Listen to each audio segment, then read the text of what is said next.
Uganda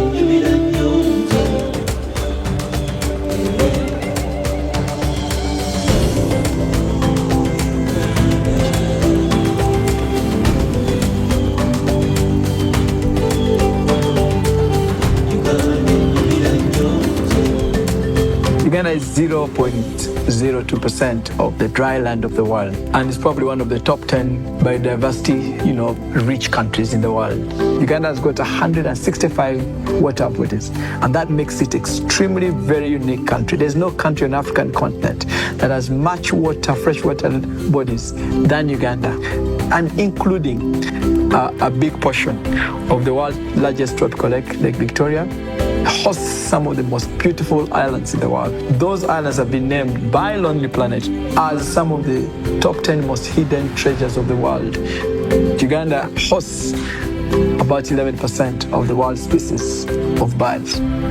Mugahinga and Bwindi, which host 54% of the world population of the mountain gorillas. The number one place to see chimps in the world is in this country. There is nowhere in the world that you'll ever find water gushing through a canyon.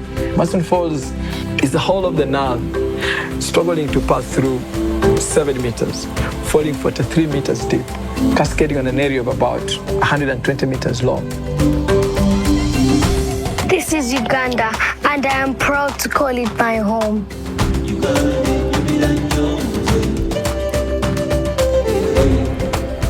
It's very interesting that foreigners who come to Uganda see a side of Uganda that we as local Ugandans do not see.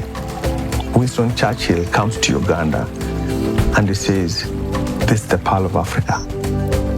Uganda is the 13th most beautiful country. Our weather, it's either dry or wet, but sunshine. No other country can boast of that while staying near the equator that also has got snow. No other country can boast that you have the largest freshwater lake in Africa with the longest river in the world starting from there. No other country can talk about that. Our hills are green, our lakes are vast, and our sunsets are golden. Privilege is invisible to those who have access to it. And probably when you're living in Uganda, you can't see the beauty that the country has. As you walk across or you drive across this great land, you'll see the various tapestry of the different cultures woven in the different kind of engagements that you have. When you go to the north, it's very different from the east. When you go to the west, it's very different from central. We have some of the richest soil across this continent. It's been said that you will throw a seed anywhere and you will get a bountiful harvest in Uganda. I think we have a rich opportunity to be a food basket for this region, and we are in many ways. I think we have a great climate for growing coffee because we are at a higher altitude here in Uganda. And the coffee we produce, the Robusta, is very good. You will not find a country in the world that has a sweeter pineapple than Ugandan pineapples. It's the best pineapple in the world. Now we have a lot of guests that come from the Emirates, and when they arrive, all they want is to eat pineapple. The culinary basis of Uganda is extraordinary. I mean, if you go to Mukwano, you have what it's called, but the chicken on a stick, as I call it. I think that's also what it's called. The famous Rolex that you can find on every street corner at any time. And matoke, which I think is probably, it's the only country I've been in Africa where they have matoke and G-nut sauce, which is also everybody loves.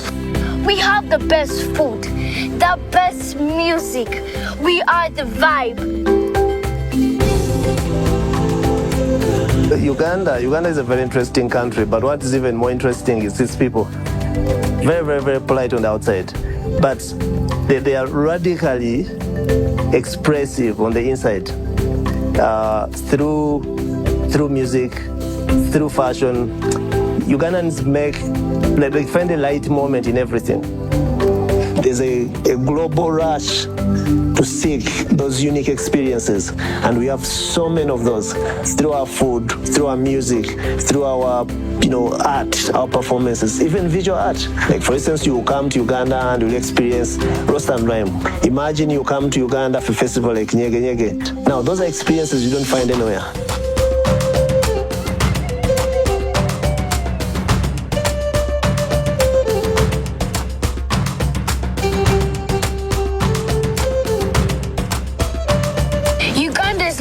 a beautiful land.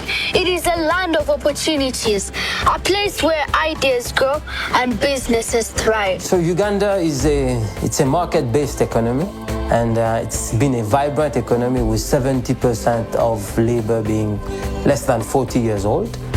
We operate a free market, which basically means that you are able to bring in significant investment quite easily, and we actually see it when we look at foreign direct investment. That's been growing quite significantly in Uganda relative to other countries within the region as well.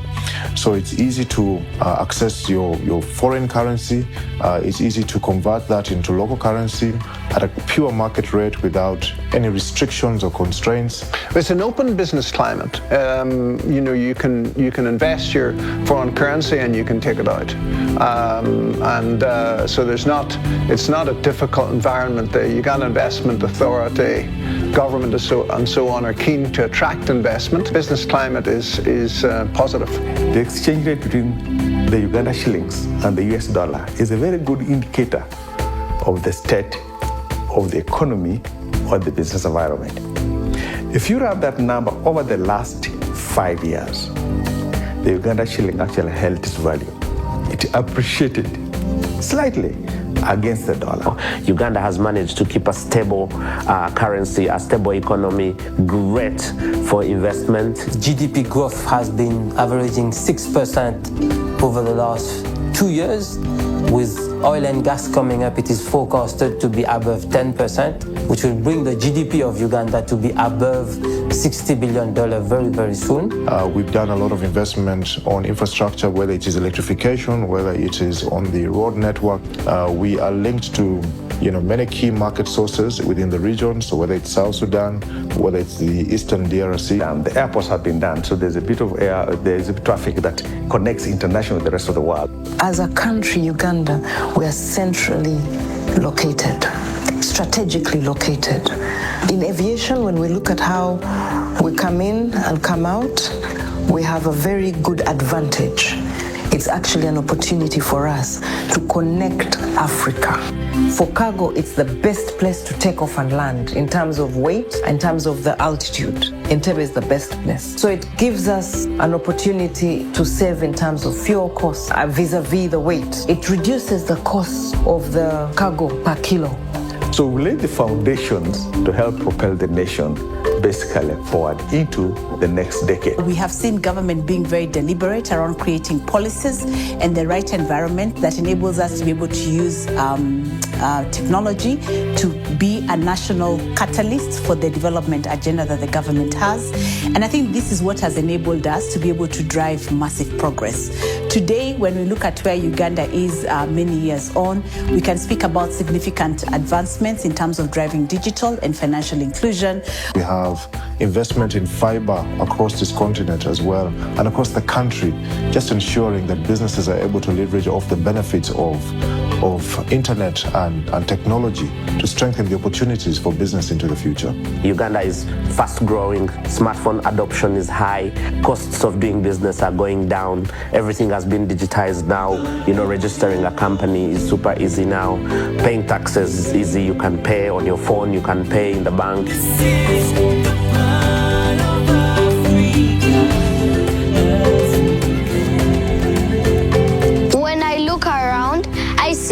That build our future and mind, that imagine a better tomorrow.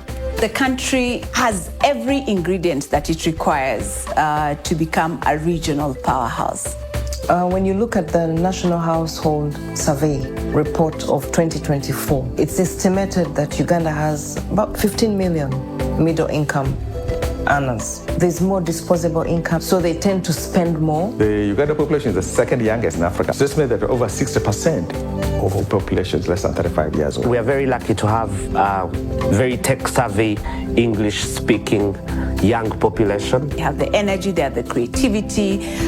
Many of them are digital natives, which means that they can be able to leverage the power of the digital economy that we're seeing today to accelerate Uganda. The level of innovation, the level of entrepreneurship that we can find that can come out with young people is immense. So it is actually a future for this country. When I look at Uganda, I look at the talent of its young people. I look at the entrepreneurial energy that is in this country. I look at the resources that are in this country. The amount of energy that's within the country is incredible. What we need to do is how do we channel this energy into more productive activities? It truly means then that we can actually be able to catapult this country to becoming a significant contributor to what is happening in Africa. We are over 40 million people. Each one of us has a reason to believe in Uganda.